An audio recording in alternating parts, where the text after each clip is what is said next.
श्री शिव पुराण माहात्म्य। भवाब्धिमग्न दीनमा समुद्धर भवार्णवात्। कर्मग्राह गृहीतांगण दासोहन तव शंकर। शौनक जी के साधन विषयक प्रश्न करने पर सूत जी का उन्हें शिव पुराण की उत्कृष्ट महिमा सुनाना। श्री शौनक जी ने पूछा, महाज्ञानी सूत जी, आप संपूर्ण सिद्धांतों के ज्ञाता हैं। प्रभो, मुझसे पुराणों की कथाओं के सार तत्व का हो, जिसके विशेष रूप से वर्णन कीजिए।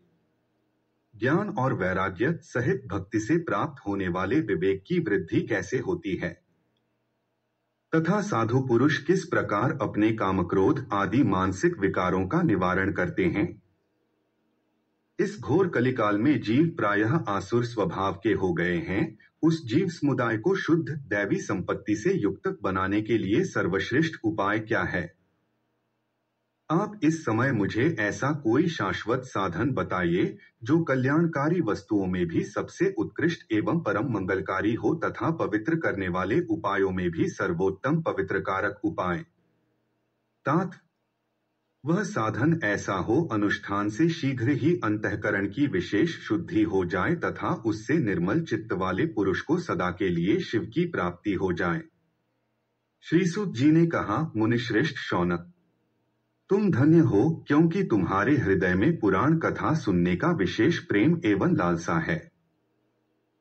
इसलिए मैं शुद्ध बुद्धि से विचार कर तुमसे परम उत्तम शास्त्र का वर्णन करता हूं। वत्स, वह संपूर्ण शास्त्रों के सिद्धांत से संपन्न, भक्ति आदि को बढ़ाने वाला तथा भगवान शिव को संतुष्ट करने वाला है। कानों के लिए रसायन अमृत स्वरूप तथा दिव्य है, तुम उसे श्रवण करो। मुने, वह परम उत्तम शास्त्र है शिव पुराण, जिसका पूर्व काल में भगवान शिव ने ही प्रवचन किया था। यह कालरूपी सर्प से प्राप्त होने वाले महान त्रास का विनाश करने वाला उत्तम साधन है। गुरुदेव व्यास ने सनत कुमार मुनि का उपदेश पाकर बड़े आदर से संक्षेप में ही इस पुराण का प्रतिपादन किया है। इस पुराण के प्रणयन का उद्देश्य है कलयुग में उत्पन्न होने वाले मनुष्यों के परम हित का साधन। यह शिव पुराण परम उत्तम शास्त्र है। इसे इस भूतल पर भगवान शिव का वाङ्मय स्वरूप समझना चाहिए और सब प्रकार से इसका सेवन करना चाहिए।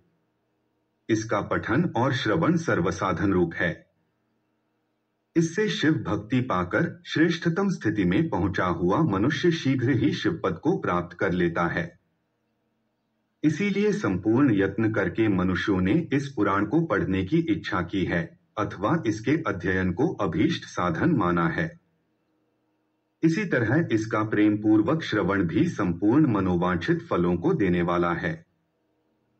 भगवान शिव के इस पुराण को सुनने से मनुष्य सब पापों से मुक्त हो जाता है तथा इस जीवन में बड़े बड़े उत्कृष्ट भोगों का उपभोग करके अंत में शिवलोक को प्राप्त कर लेता है। यह शिव पुराण नामक ग्रंथ 24,000 श्लोकों से युक्त है। इसकी 7 संहिताएं हैं। मनुष्य को चाहिए कि वह भक्ति, ज्ञान और वैराग्य से संपन्न हो बड़े आदर से इसका श्रवण करे। 7 संहिताओं से युक्त यह दिव्य शिव पुराण परब्रह्म परमात्मा के समान विराजमान है और सबसे उत्कृष्ट गति प्रदान करने वाला है। जो निरंतर अनुसंधान पूर्वक इस शिव पुराण को बांचता है अथवा नित्य प्रेम पूर्वक इसका पाठ मात्र करता है, वह पुण्यात्मा है, इसमें संशय नहीं है। जो उत्तम बुद्धि वाला पुरुष अंतकाल में भक्ति पूर्वक इस पुराण को सुनता है, उस पर अत्यंत प्रसन्न हुए भगवान महेश्वर उसे अपना पद धाम प्रदान करते हैं। जो प्रतिदिन आदर पूर्वक इस शिव पुराण का पूजन करता है, वह इस संसार में संपूर्ण भोगों को भोग कर अंत में भगवान शिव के पद को प्राप्त कर लेता है। जो प्रतिदिन आलस्य रहित हो रेशमी वस्त्र आदि के वेष्टन से इस शिव पुराण का सत्कार करता है, वह सदा सुखी होता है।